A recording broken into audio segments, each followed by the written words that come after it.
Good morning, नमस्ते, आदाब, Sat Shri Akal. Welcome to FTS. मैं आपका होस्ट आकाश और चेतन।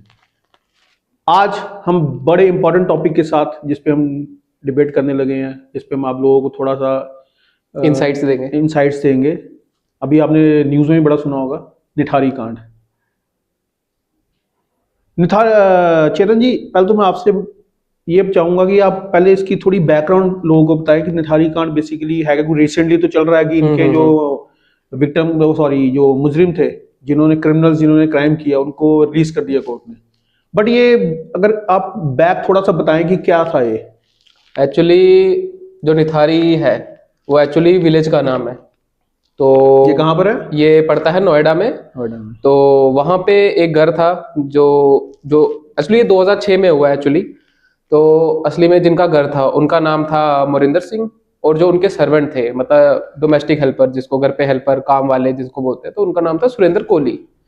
तो वो वहाँ पे काम करते थे। तो वहाँ पे क्या हो रहा था उस एरिया में कि बच्चे किडनैप हो रहे थे, लेकिन इतना उस टाइम पे ऑब्वियसली बात है, इतनी अवेयरनेस भी नहीं थी। तो लोग कंप्लेन भी कर रहे थे, बट पुलिस भी इतना ध्यान नहीं दे रही थी क्योंकि वो गरीबों के बच्चे गरीबों के बच्चे थे। हाँ, इसमें भी ये चीज बताई गई है, क्योंकि काफी ज्यादा मतलब वो किया गया है, पार्शलिटी की हुई है कि रिच एंड पुअर वो उस टाइम पे चला है। तो जब एक वो हुआ, दो हुआ, और एक आई थिंक पायल नाम से एक लड़की हुई। तो उसके बाद ये चीज काफी हाईलाइट में हुई। तो पुलिस ने देखा कि हाँ बच्चे काफी गायब हो रहे हैं, तो एक्चुअली उनके घर के सामने से दिख रही थी। तो जब किडनैप हुई तो उसके बाद ये न्यूज में आया, घर की छानबीन हुई। तो फिर और एक जगह उनके पीछे एक नाला भी पड़ता है, वहां पे तो उधर से काफी चीजें मिली गई, उनकी बॉडी मिली गई, काफी बच्चों के छोटे छोटे पीसीज जो ह्यूमन से मिल रहे थे।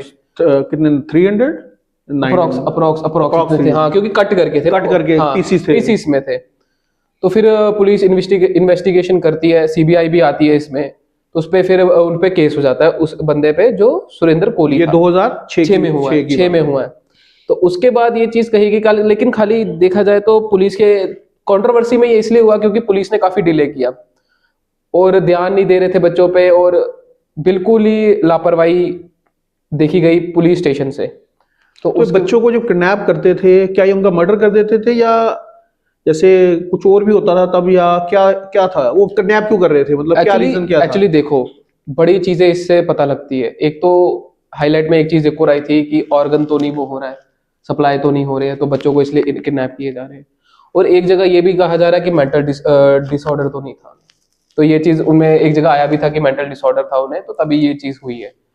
तो उनका रेप करते थे और हाँ, रेप भी करते थे और मर्डर भी करते थे। पहले किडनैप करेंगे, फिर रेप करेंगे, फिर उसको और खाएंगे। ओहो।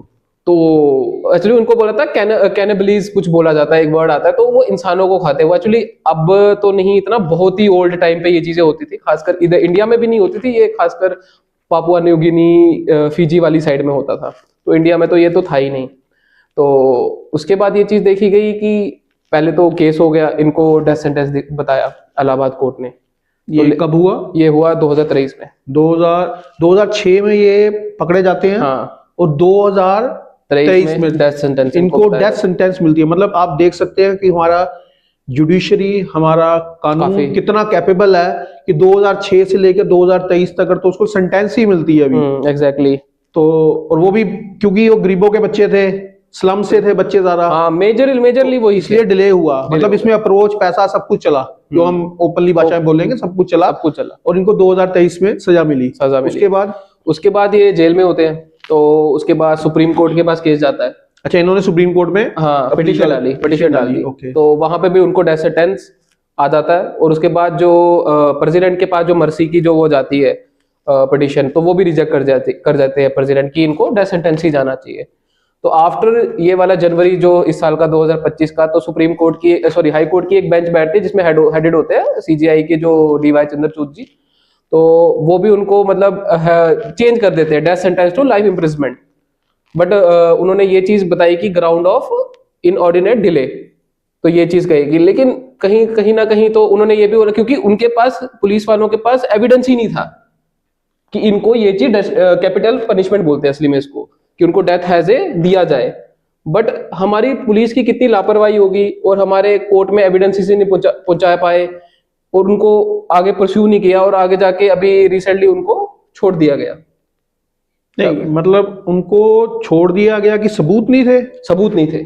बट जैसे हमने भी क्योंकि अभी कई उधर- लोगों ने यूट्यूब पे न्यूज चैनल पे इनका खुद का कन्फेशन सुना हाँ हुआ है, कन्फेशन सुना हुआ इसमें है। खुद कह रहे हैं कि हम कैसे काट के खा रहे हैं। अब शायद हाँ। उसके जो नौकर है उसने किया कन्फेस हाँ हाँ कन्फेस कि किया हम हुआ है। खुद काट के खाते थे, ये करते। अब जब बंदा खुद कन्फेस कर रहा है, इससे ज्यादा क्या सबूत चाहिए था कोर्ट को? तो एक्चुअली देखो, हमारा एक कॉन्स्टिट्यूशन में ये भी चीज बोला जाता है कि हम अपनी गलती मान लें, लेकिन आपके पास एविडेंस नहीं है तो हम उसको नहीं मानेंगे। तो आपके पास एविडेंस नहीं है, एविडेंस होना बहुत जरूरी है। देखो फिर तो जैसे कसाब का सीन भी हुआ, तो जब तक वो तो चलो खुद को बोल दे, लेकिन आप उसके ऊपर केस क्यों चला? केस इसलिए चला ना क्योंकि हमारा पूरा डेमोक्रेसी के हिसाब से चलता है। और मैंने ये भी सुना है कि इनकी फ्रिज में से भी जो ह्यूमन मांस वगैरह मिला था उस टाइम, देखो एक चीज, वो भी उस टाइम एविडेंस के तौर पे इनके घर के अंदर से मिला था। हाँ मिला था। तो वो जब इतने एविडेंस थे उसके बावजूद इतना डिले, उसके बाद इनको रिलीज कर देना, तो जिन पेरेंट्स ने ये केस लड़ा, गरीब पेरेंट्स ने, इतना मतलब हम सोच भी नहीं सकते जो चीज काम किया उन्होंने, उनपे क्या बीत रही होगी जब कोर्ट ने उनको रिहा कर दिया। काफी न्यूज रिपोर्टर्स भी उनके पास गए, उनकी अभी भी यही चीज थी कि ये कैसे हो सकता है। बट यही है अभी उनका तो मेन यही आया कि हम विदाउट एविडेंस, प्रॉपर एविडेंस से हम किसी को ऐसे नहीं हम वो दे सकते, दैट पेनल्टी नहीं दे सकते। मेनली उनका भी नवंबर 2025 13 आई गेस अप्रोक्स 13 डेट को आया था कि ये चीज आया है। बट हमने ये सोचना चाहिए कि हमें ऐसे लोगों को सपोर्ट नहीं करना चाहिए जो, जैसे कि एक और टर्म होती है कि नेक्रोफिलिया बोलते हैं, कि इन लेमन लैंग्वेज वैसे कि डेड बॉडी के साथ सेक्स करना। तो ये भी एक मेंटल डिसऑर्डर है, ये भी एक फिटिश बोलते हैं इसको, असली में ये फिटिश है। बट ये चीजें समझानी चाहिए और इस चीज की थेरेपी भी बननी चाहिए जिन चीज को इस चीज की फेटिश हो गई। और आगे से ये चीज भी आया था लाइन में कि इनको ये चीज हो गई थी क्योंकि पहले उन्होंने किडनैप किया, उसके बाद उसका सेक्स किया, तो उसके बाद काट के खा लिया एक तरह का। लेकिन ये चीज नहीं होना चाहिए, हमको ये चीज सोचना चाहिए कि ऐसे लोगों को सपोर्ट ना करें, और हम जुडिशरी को भी इस पे कुछ स्ट्रांग लेना चाहिए था मेरे हिसाब से एक्शन। जुडिशरी ने कुछ स्ट्रांग एक्शन लिया नहीं, तो इससे आपको नहीं लगता जो क्रिमिनल्स हैं हाँ जी, उनको प्रोत्साहन मिलेगा कि एग्जैक्टली कि हम भी रिलीज हो सकते हैं? हाँ रिलीज हो सकता है। हम इतने घिनौने, ये मतलब ये काम तो ऐसा कि मैं तो अब ऐसा वर्ड यूज करूँ, शायद कई लोग इससे मेरे एग्री नहीं करेंगे, टेररिज्म जो है, मैं टेररिज्म को इनसे नीचे रखूंगा।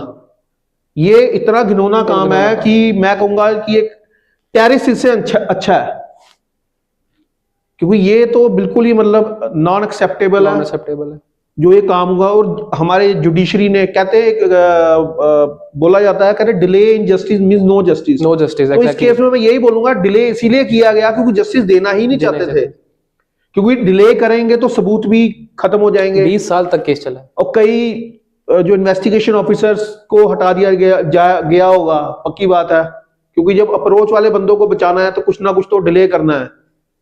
जैसे आपने कई बार कोर्ट में देखा हुआ है कि तारीख पे तारीख क्यों दी जाती है, ताकि बचाया जा सके। क्योंकि जब हम डिले करते हैं तो उसमें कई बार हमने देखा एविडेंस खत्म हो जाते हैं, या कोई गवाह है उनको मार दिया जाता है, तो कोर्ट में कुछ पेश नहीं हो पाता, तो अल्टीमेटली जज को फैसला देना पड़ता है कि इसको रिहा कर दो या इसकी सेंटेंस कम हो जाए। तो ये तो मतलब ऐसा काम है कि आई डोंट थिंक सो कि जज को इस पे सोचना भी चाहिए था। और इसको सेंटेंस टू डेथ मिल चुकी थी इतनी बार, तो ये दोबारा अपील की गई, तो कल को कोई भी अपील करेगा दोबारा।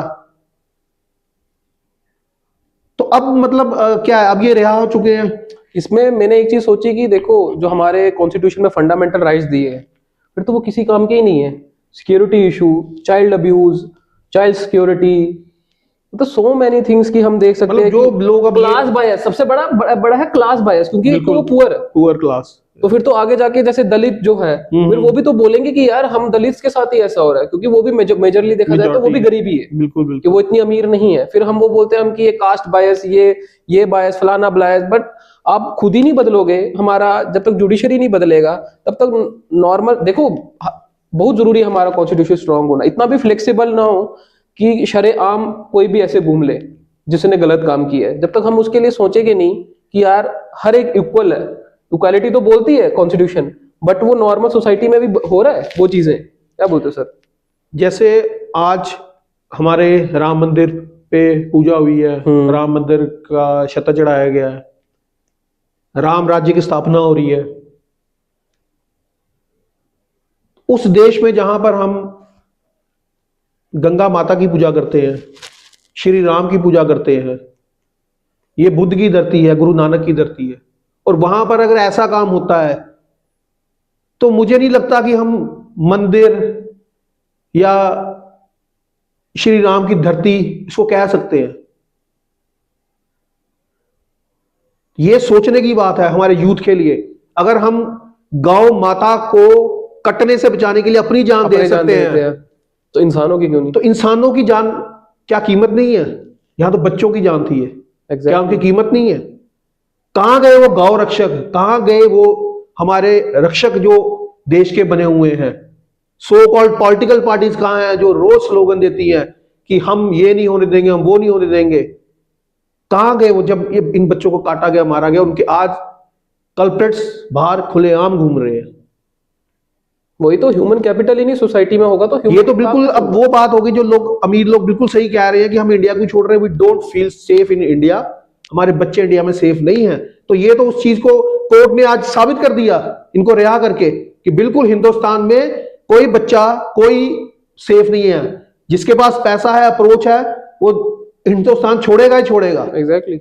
अगर ऐसा सिस्टम आप बना के रखेंगे तो मेरे हिसाब से ये तो दोबारा केस को रीओपन करना चाहिए, इनको सख्त से सख्त सजा मिलनी चाहिए। और एनजीओ कहां पर है? एनजीओ कहां पे? मेनली मैं देखता हूं एक कोई एनिमल को कुछ हो जाता है तो एनजीओ वाले भाग भाग के बाहर आते हैं। किसी पिक्चर में कोई जानवर गिर गया, कुछ हो गया, उस पिक्चर में रिट डाल देते कि एनजीओ ये हो गया, वो हो गया। एक स्ट्रे डॉग अगर मर गया तो एनजीओ वाले आ जाते हैं।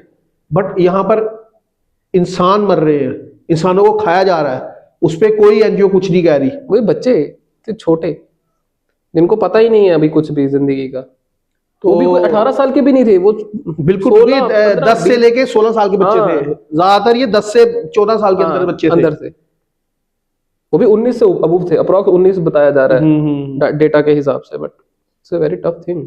तो ये थी हमारी आज की डिबेट।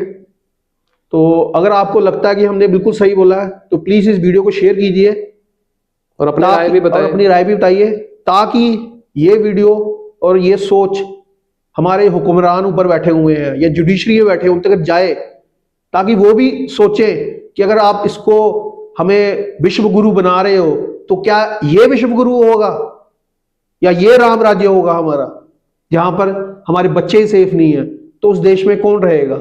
शायद इसीलिए लोग हिंदुस्तान को छोड़ रहे हैं, ब्रेन ड्रेन तभी हो रहा है। ऐसे ही अगले किसी टॉपिक पे आपसे मिलेंगे, तब तक हमें दीजिए इजाजत। Thank you.